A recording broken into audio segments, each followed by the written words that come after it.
Greetings, citizens! You're now trapped in the nerd cage with your hosts Marq and Jay. We hope you have a smashing good time.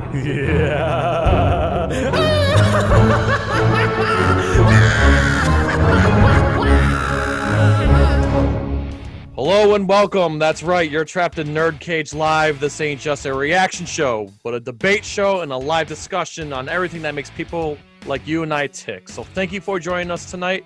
Hit that like button and subscribe. I'm your co-host, Jay St. G, coming to you live from Syracuse, New York, and always with me, my man, the Fiend from Louisville, Mark Withers. What's shaking, man? Hey, what's going on, man? Super excited to be here as usual. And yes, today we're going to take a look at the 30th anniversary of Abel Ferrara's King of New York. Now, for a lot of people, this is going to be a very deep cut. I know some people out there have probably never heard of this movie. Others remember it well. For us, it's sort of a classic gangster movie. Jay, I know that you recently rewatched it. I wanted to sort of get your thoughts on this movie. What do you think about it? It's hella fun. I mean, it's not a great movie by any stretch, but my gosh, it's so enjoyable. It's a lot of fun. There's some great dialogue. There's some great action scenes. It's one of those movies where, you know, grab your 40, grab your blunt, turn this movie on, and enjoy. I will say this though, I'm a huge fan of that era of like gangster movies. Like, for example, I love New Jack City, right? The Hood, but this movie predates both of those movies, right? So it's definitely it's kind of interesting because it makes you wonder, despite this movie being a flop, did this movie pave the way for those movies that were yet to come the following year? I mean, it's interesting that you say that because in a way they kind of did sort of touch off an era of this sort of drug kingpin, mafia type of films. I mean, I know that we had Goodfellas in the same year, which sort of tells the same type of story, but not in a modern. This was sort of one of the first modern era gangster films. And it's interesting that you kind of call out New Jack City and Boys in the Hood. Yeah. Because in this film, we have a very young Wesley Snipes. Yes. And of course, Laurence Fishbourne in an incredible performance as Jimmy Jump. Christopher Walken is in this thing. I mean, you know, as Frank Knight, which, you know, it may not be a big name to a lot of people, but within the sort of the hip hop community in the 90s and the early 2000s, the Frank White moniker became like very famous through Biggie Smalls. Biggie Smalls, exactly. Yep. And fun fact, there's a famous picture of Biggie where he's got a crown kind of tilted to the side. That is a direct shout out to this movie. So, and it's also referenced in Luke Cage, season 1 of Luke Cage. They referenced that. Right. Yeah, that same picture is actually in the office of Copperhead, which eventually, you know, for people who, you know, this isn't a big spoiler, but, you know, eventually that office becomes Luke Cage's office and sort of becomes, you know, that picture becomes sort of the symbol of who's running New York, who's the king of New York. So I think in those ways, this is sort of an important film. So, you know, speaking of that, you know, I just kind of wanted to sort of talk about what makes this movie, you know, what changes in this movie, like, you know, like as far as like when I first saw it 30 years ago versus now, you know, like my thoughts on that. So when I first watched it, you know, I was probably 19, 20 years old. I was really impressed with it, particularly with the action scenes, with the, you know, with obviously with Laurence Fishburne's performance in it. But there are certain aspects of it that watching it now as an older person, slightly more evolved, both as a pundit and as like an actual person, there's some things in it that really bothered me, particularly the misogyny in the film. You could edit those things out and still have a very good film. So I kind of just wanted to like touch base on that. I don't know how you feel about it, Jay. Okay, here's what it didn't bother me. However, this is how I honestly look at it. I mean, you look at like TV shows on HBO, like like Oz and The Sopranos. I just feel like this movie's in the same realm as that. Is you get gangsters, a lot of prostitutes, and a lot of strippers. So I think it kind of came when you get a gangster movie. It kind of comes with the territory. That's just how I feel. Well, I see where you're coming from though, because in this day and age, it's kind of like, you know, not projecting women in the most positive light. On top of that, like it's a very male dominated film for sure. Right. And I'm not entirely sure what Abel Ferrara's aim was there. Like, I don't know if this is particularly how he views women, or if the characters, the female characters in that film actually just fell prey to bad storytelling. You know, because literally every woman in the movie is either, you know, the girlfriend of a drug dealer, or is a prostitute, or even the attorney in the film, you know, winds up being, you know, like basically a coke whore, you know, and you know, we had strong, powerful female characters written at the time, but I wonder if it's not so much that he intended for those characters to be portrayed that way, but he just couldn't find the right narrative to like tell a layered story, because overall there really isn't a ton of layering as far as the characters outside of Frank White. I disagree, because one of the most intriguing parts, and it's damn, you know what, you have a point there. They should have built a little bit more on it. I'm gonna take it to the other side of the movie, the cops. Okay. There's that scene where where Laurence Fishbourne's character successfully gets out of jail. Right. And they're all pissed, saying Frank's getting away with murder. We're making jack shit for money.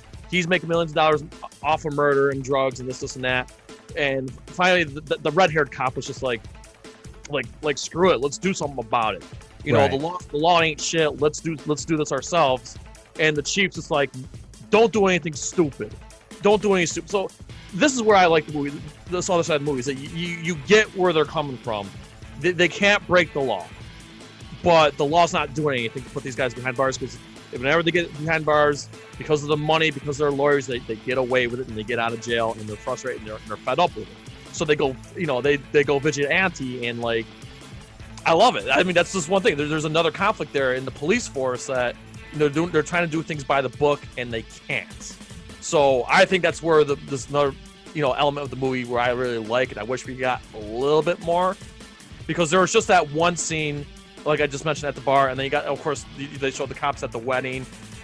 I wish they could have done a little bit more with those cops, because again, we see. Now listen, I like Wesley Snipes better as a bad guy, with the exception of Blade.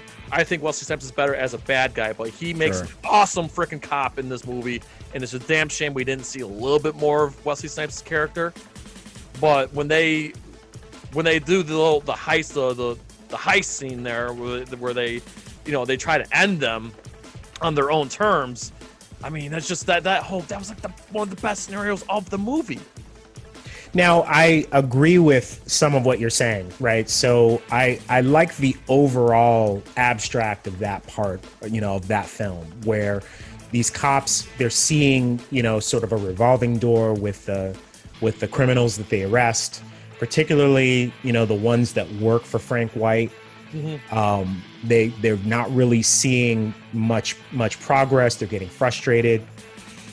But there really isn't, aside from that, you really don't see another side of these cops. Like you really, like it's that, and that's kind of what I mean, is that there's not a lot of layering. Like the characters are very one-dimensional. You know, like you look at David Caruso's character, the one you mentioned with the red hair. You know, Tommy Flanagan, who's played by Wesley Snipes. Your captain, they all are following like the classic 80s like TV cop tropes. You know, as far as their frustration and what they're going to do about it. No one's really arguing about like, hey, this is like a bad idea. You know, like no one's really like, no, you know what I mean? You're not really getting a lot of depth. And I understand there's a time constraint with that. You know what I mean? Same thing with the criminals, right? Same thing with with Frank White's guys. They have this undying fealty towards Frank, but you don't get any like inkling as to why.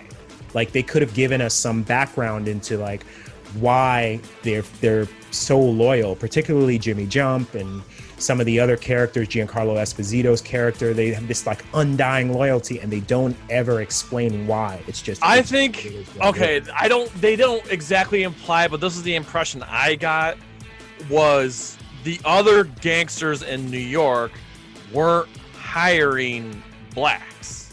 Okay. And I think that's the impression I got, because there's this one scene where, you know, they raid the Italians and they're just like, and they, you know, they said some, you know, off-color things about. That's a good point. Yeah, black. You're right. Yeah. And so that's the impression I got, is Frank White took them all in. For example, you see the scene in the subway where he's getting cozy with his lawyer. Right. And then, you know, then those three, you know, black kids come in there with, you know, wanting to mug him, and he throws a wad of cash at them, flashes his gun, say, hey, come to the Plaza Hotel, ask for Frank. Right. So he was hiring all these blacks, and I think that's what it is all the blacks knew that, like, Frank was the only gangster in town that was going to treat him well, pay them, and, you know, I think that's where the loyalty came in. They don't 100% imply that. It's just the impression I got. Right. I mean, and you bring up a good point there. I just wish we would have seen a little bit more. Yeah. You know, yeah, this that, movie, like, yeah, you're right. This movie, they dab into these things, but they don't give us enough. Right. And that, you know, I don't want to give anybody the impression that I'm not a fan of this movie, because there's a lot to like in it. But my main criticism with it is that, you know, from a storytelling perspective, you really only get an abstract of what's happening versus, you know, any kind of a deep dive into any of the characters except for Frank. You know what I mean? Yeah. And even with that character, you don't really get a whole lot. You just kind of get this vibe of like, okay, I want to help the community, and the reason why I'm doing all the things that I'm doing is to sort of give back. You know, like, so with that, I think that you know, you get a lot of good moments with Christopher Walken, but in my opinion, it's just, at least as a, you know, from the perspective of a film fan now, I just felt like they could have done a lot more. Yeah, you're right. Like I said, the story is whatever. To me, what makes this enjoyable movie is that it's fun. This movie's hella fun. For example, the beginning. The very beginning, again, Laurence Fishbourne, probably one of his best performances, by the way. But Laurence Fishbourne comes in doing a drug deal with the Colombians. Right. Brings in a briefcase, and they're thinking it's money. And it's a case full of tampons. And he's like, what is this shit? He's like, those are for the buttholes, motherfucker. Right. Well, even there's so many of those moments throughout the whole movie that keep you engaged, and it's just hella entertaining. Like, wow.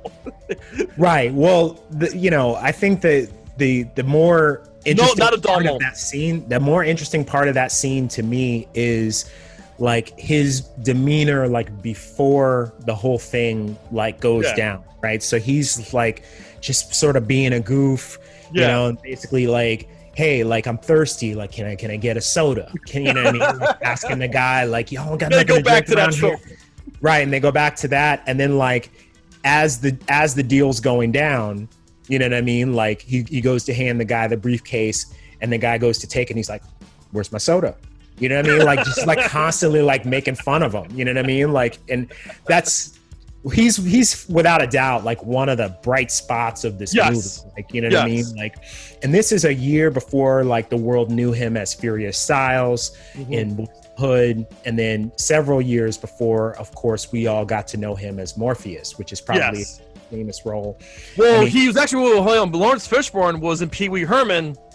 Right, he was Cowboy Curtis. Yeah. Long time ago, yeah. Yeah, that was like what, 5 or 6 years before that. Right. But I think this was like the first time. And here's an interesting point though: if you watch the credits, both opening and closing credits, his name's not Laurence Fishbourne; it's Larry Fishbourne. Right. He was referred to as in the credits as Larry. I'm like, oh, okay.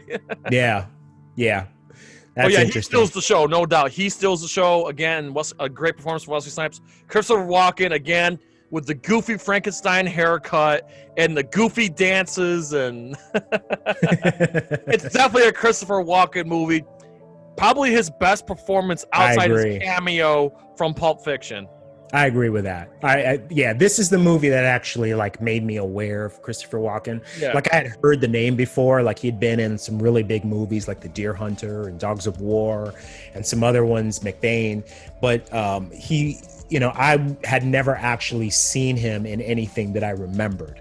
And then this movie came out, and I remember like for a few years after that, I was like constantly quoting things that Frank White said because he was just so interesting, But one of the other things that I really loved about this movie is it has my favorite actor of all time, Giancarlo Esposito, very early in his career. Yes. Very different performance than the types of performances that we see him in now. Like, we know him as Gustavo Fring.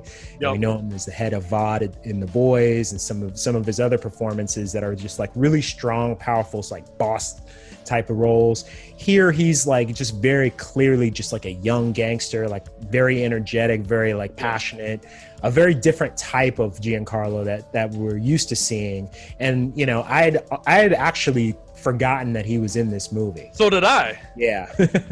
So that was a nice thing for me to see. That was cool. Yeah, and some other scenes I need to like gush over.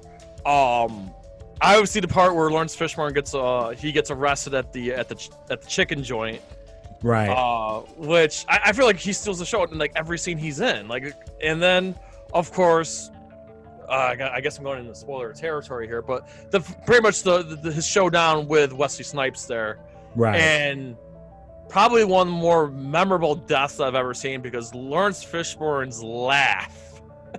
Oh my god, he's got this like Joker-esque laugh, and he knows, even though he's about to die, he knows he's won because the cops did what they weren't supposed to do. Right. Yes, and that's I feel like it's a really, really powerful scene. And then after that, the movie kind of goes downhill from there, because I feel like the finale really wasn't that great, but that showdown between Wesley and Laurence is just it's dynamite. And that's what like I said, the movie, like I said, the story may not be the greatest, but the execution is definitely there for what you're given, and it's a hell of a fun movie. It really is.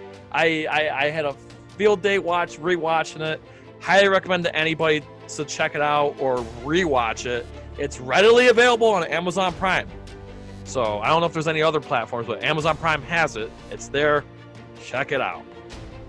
Yeah, it's definitely worth a watch. You're not spending anything if you have Amazon Prime. And it's not even a 2-hour movie. So yeah, I would recommend it for that reason.